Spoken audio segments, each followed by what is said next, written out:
Hello and welcome to Car Dealer Live. My name is James Batchelor. Now, as 2024 is just a few weeks young, it's a good moment to look back on the last 12 months. And it's certainly been a busy one for the motor industry, particularly in the world of car finance. Joining me to chat more about this is the founder and director of Oodle Car Finance, Phil Williams. Hello, Phil. Good morning, James. How are you? Very good. Thanks very much for you coming on. Now, Phil, before we start chatting about the last 12 months and your predictions for the year ahead, could you just tell us a little bit about your background and about Oodle Car Finance? Yes, I've been in the motor trade now for my sins for nearly 25 years. I've been in both finance and the retail trade to some degree. I set up Oodle Car Finance with my partner, Johnny Clayton, back in 2016 with backing from private equity KKR. We've had a wonderful 7 years, supported both by our customers and our consumers. And we're hoping to go on and have many more years on that as well.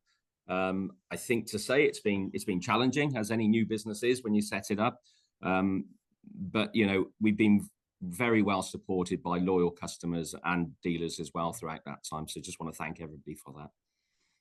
Fantastic. Now, let's just take a look back at the last 12 months then. I mean, how do you think the car finance world sort of evolved or changed in 2023? I think it started to come out of the pre-COVID era, the post-COVID era. I think 23 has represented some challenges for dealers. I think the conflicts, earlier in the year around sort of Ukraine, etc., and then later in the year, the Israeli sort of Gaza sort of conflict. I think that's been challenging for everybody. But also, I think in amongst that, we've had the cost of living crisis, and that's obviously affected the consumer as well. However, having said that, I think it's been remarkably resilient. I think dealers have been resilient. I think they've adapted to it. I think finance companies have adapted as well. And, the regulatory environment is changing, and I think everybody's embracing that with consumer confidence, consumer duty. I think it's been a year of consolidation, if I had to say anything about 23. I think coming into the end of 23, it's been one of those times where we've seen prices dropping for the last sort of 4 months of 23. But I'm sort of starting to see that sort of now leveling off, and I think we're going to start to see some sort of stagnation, I would guess, of prices in the near term. Rather than these falls we've been seeing over the last 4 months of 23. What effect do you think this has had on the consumer? I mean, have you seen a change in consumer buying habits?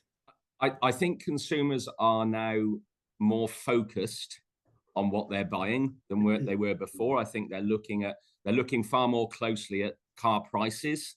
They're looking far more closely at what type of car they should be buying for their own individual circumstances. And I think probably a lot of impulsive buying has started to temper downwards. And I think people are buying for the right reasons.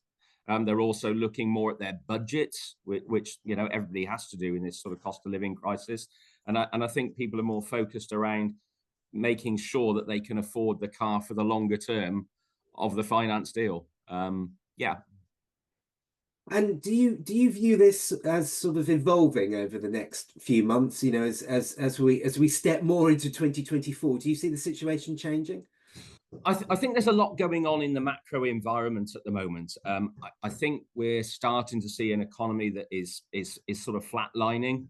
All predictions are for the UK that it's going to have tepid growth at best. I think we've probably seen peak interest rates.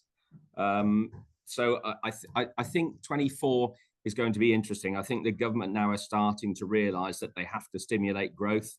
I think that's going through a measure of tools, tax cuts, etc., that we're all hearing about on the news, etc. I think the Bank of England have probably realised now that they've probably reached peak interest rates.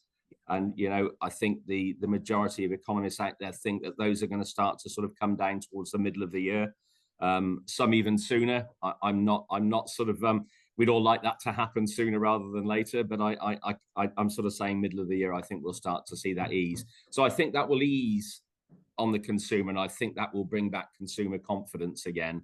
And I think we'll slowly see that demand coming up for used cars again for sure. Yeah, no, I agree. Now I'm in compliance. I mean, we could probably talk for hours about compliance, but it's always a big issue, obviously, in the finance sector. What are the key compliance or the regulatory things dealers need to be aware of in 2024? I think everybody, 2023 was a challenge for everybody with consumer duty, making sure that not only that we got it across the line, but also it was implemented correctly and people bought into that this isn't going away. Looking after the customer is paramount for everybody. It's why we all exist in the motor trade, whether motor finance or motor dealers. If we don't look after our customers, we haven't got a business. And I think it's more important than ever. It's the regulatory space is always one that's difficult to navigate through. But I think if you're looking after your customer, you're being transparent all of the time, and you've got robust policies and procedures in place, I don't think you've got anything to worry about. I think it's a good thing that we're all being more transparent than we ever were before. Mm. Yeah, I mean, just picking up on that, I mean, how best can finance partners support clients and customers? It's a strong bond you've got to have, isn't it? Oh, absolutely. And we work with our partners time again. We're always talking to our partners via messaging, emails, and our account managers about compliance, making sure that people have got robust policies and procedures.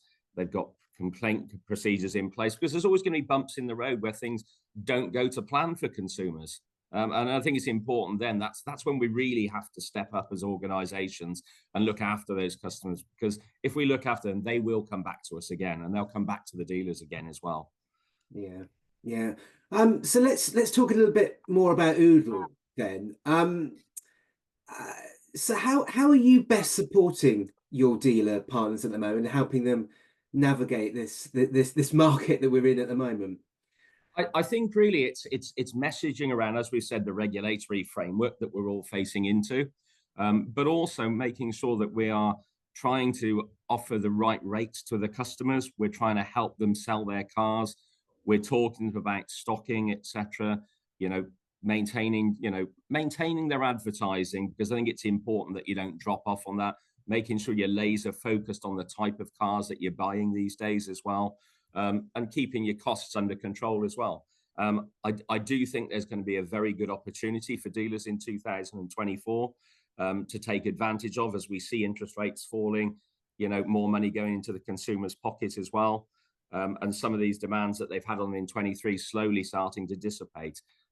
So I think it's a good time for dealers to be thinking hard about how they stock going forwards, what they buy, but also making sure they maintain their adverts so that when the upturn comes, they're ready to take advantage of it. And, we are always there to support them and to finance their customers and to make sure that we're offering affordable finance to both the dealers and also their customers. Yeah, yeah. Lastly, Phil, it's time to get your crystal ball out here. Can you sort of just sum up in a few sentences what your predictions might be for the next 12 months?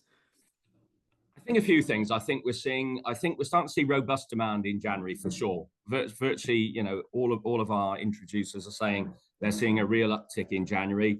I think we generally tend to see this anyway in January, but it's strong.